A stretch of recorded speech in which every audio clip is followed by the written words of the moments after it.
Do you have a name? What's it called? Yeah, it's called Kohatuto Green Dollar. Yeah. So yeah, we started it about 5 years ago, which was just when we came here.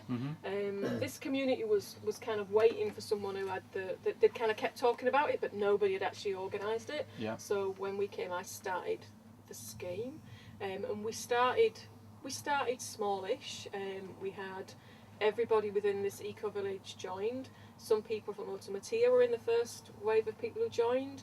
And then people who we were linked closely with out in the broader community. Kaiwaka's interested in them, and there's a lot of people doing the kind of organic, self-reliance, alternative lifestyle thing. So we probably started with about 15 households joined, and basically... it was quite linked in the green market at that point as well. Yeah, the green market was really kind of buzzing in Mangawai, and some of the stallholders in that joined it. Oh, that's pretty cool. And basically what I did was I looked around at different schemes, looked at different people's paperwork and what have you, and just used somebody else's, because I'm not going to reinvent the scheme. And then, so basically people join, and they put the details of what they want to buy and sell in the directory. The directory gets updated every few months or so. And where's the directory on the internet? So the directory's it's a hard copy document, but mostly everything's emailed now. Hardly anybody doesn't have email, so mostly it's just an email copy that people get. And people trade, and every 2 months the transactions come into me. I just did this is way before the Let's scheme had their computer thing that Christoph developed, So I just did an Excel spreadsheet, and all the transactions go on there, and every 2 months people get their new balance. And it's really simple, and it works really well. So with things like Miguel's talk, and I got an email from Christoph this morning actually that I will respond to, but I kind of feel a bit like it's not broken, so why would I need to put time in fixing it? It's working really well. It is quite low key. It started off as a way of people supporting each other and building community and building this eco village's links with the broader community and allowing people to trade surplus and things. It's grown now. There's probably 35 households are members, and I think we're on the cusp of it umbrellaing out a bit more, because the transition town thing's bringing people in. So what works about it? What works about it? Well, I think the turnover is actually really significant. The turnover's pretty significant. I mean, it's we're turning over probably about $6,000 worth of stuff's being traded every month. Yes, that's pretty good. That's pretty good. Are you doing services as well?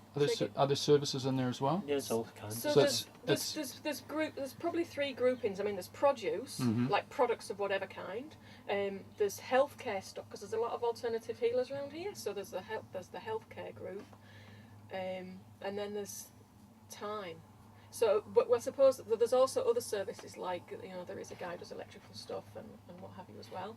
But a lot of it, people are trading their time. It's like, so you've got a big job you need doing. I think people think that green dollar schemes is just an alternative way, and it's exactly the same as money, and it's not. It's better than the national currency in a whole number of ways. And the main thing is that the wealth that you generate stays within this community, so it doesn't go off to distant shareholders. If we generate $10,000 worth of wealth within our local community, it stays in our local community, and that wealth circulates around. Whereas if you go and buy your carrots at Pack and Save, I don't know who the hell gets the money, but it's not anybody local, so it doesn't siphon money out. And the other thing is that the people find hard to get their head around is that negative and positive balance thing. So there's no disincentive to having a negative balance. You have to have negative balances for the scheme to work, because they all start at 0. So if I sell you something for $10, then you've got $10 credit and I've got $10 debit, and both are as important in the scheme. And what's actually really important is that people continue to trade. And so people do get hung up about having a negative balance, and the people say, I've got enough green dollars, I can't afford them. And I go, hey, whenever there's a transaction, the green dollars are created. They're not printed, but it's just that the trading creates that wealth. And the negative balances are only a problem if somebody has a massive, just keeps on accruing a negative balance, keeps on taking and never gives. So do you have a rule as around long as that? there's trading. So we do have some rules around it. One of the rules is that when people first start, that there's a kind of limit to how far in the negative they can go. But we don't have an absolute blanket, you can't have any more than this amount of debit. And the reason for that is it depends how much you're trading, is how significant it is. So if you've got somebody who never buys anything, never sells anything, then a $500 debit is quite significant. But if you've got somebody who trades $1,000 each way every few months, a $500 debit doesn't actually matter that much, because if they stopped buying, it would only take them a couple of weeks to. So as the person who administrates it, I just kind of keep an eye on the balances, and if there's balances that are getting into difficulty because of the debit, then we look at that. But interestingly enough, it's not the debits that are the problem, it's the positive balances that are the problem. So if you've got somebody who has something in particular that people want, and they end up accruing all these green dollars, then the problem can be, what can they sell them on? You know, what can they spend them on? And so that's actually more of a management headache than the negatives. So how do you get around that? Because that... Yeah, that's what I was wondering, because do people perceive, does there gain jealousy then?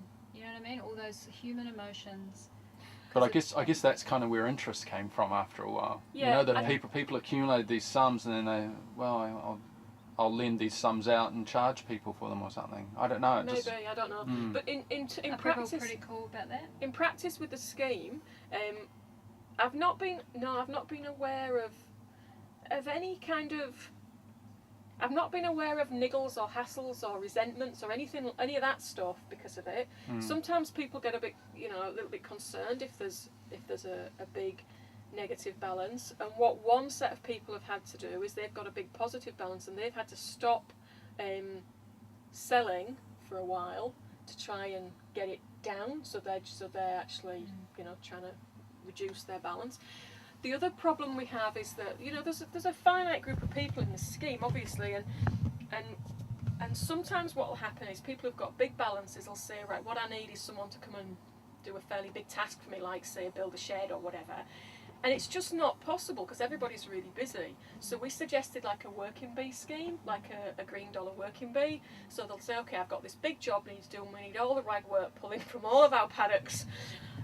This is the day, come, and you might get 6 people go and spend a day when you wouldn't have got one person going and spending 6 days. Right. And that works. But that's also got other knock-on positives because it's people working together and Upskilling building the networks, and so that's Okay. good. Well, it's more fun, isn't it, to have Yes. 6 Oh. people than to be with yourself Much better. pulling out Right, ragwort. right, It just exactly. sounds I a think nightmare. It's really important, those points, because those are some of the fears that I've kind of heard about, as people, that it's replicating a standard system where some people get rich and some people aren't as rich, and there's still, and I think as we get back to that common denominator, which is the paradigm shift, Yeah. shifting your head around. This is not about an us and them, It's about a share. It's about a sharing, and and it's looking at the bigger picture as opposed to. Yeah, it's about people. I mean, one of the reasons that there was a good turnout for the Green Dollar Working Bee is because there was a significant number of people who could appreciate that the welfare of the scheme, and therefore the welfare of the whole community, actually depended on these people having something to spend their money on, and also the fact that they got a big credit was because they were offering a service that was really was really attractive. So there's another thing that sits there then is that actually that's a message to people locally that, well, there's actually a gap in the market there, and if anybody else could step into that and start offering that service, Exactly. that also would spread it too. Yeah. So I mean it would be really important to make sure that there wasn't that there wasn't a move to say, oh well, then you could spread that out by lending it or whatever, that there are some a way around principles that. about the scheme Yes, that's exactly. limited, and Yeah. so then you've got to get creative about finding other ways that maintain Can the ethic.